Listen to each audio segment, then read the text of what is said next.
College time ఎవరికి ఇక్కడ కూర్చొని సాయంత్రం ఇంటికి వెళ్తే సరిపోతుంది.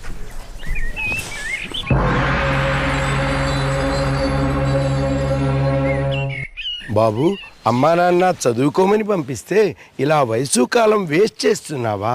దీన్ని టైం వేస్ట్ అనరు, టైం పాస్ అంటారు. నా దృష్టిలో వయసుకి కాలానికి విలువ లేదు, డబ్బు మాత్రమే విలువైంది. అవునా?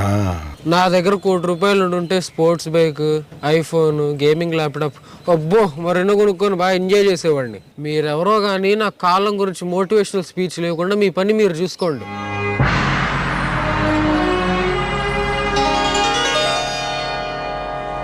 ఇవిగో నువ్వు కోరుకున్న ₹1,00,00,000. నీకిష్టమైన స్పోర్ట్స్ బైక్, సెల్ ఫోన్ అవేవో కొనుక్కో. ఇందాకేమన్నావు? వయసుకి కాలానికి విలువ లేదన్నావుగా. నీకిచ్చిన డబ్బుకు బదులు నీ వయసుని, నీ జీవితంలో 80 సంవత్సరాల కాలాన్ని తీసేసుకుంటున్నా.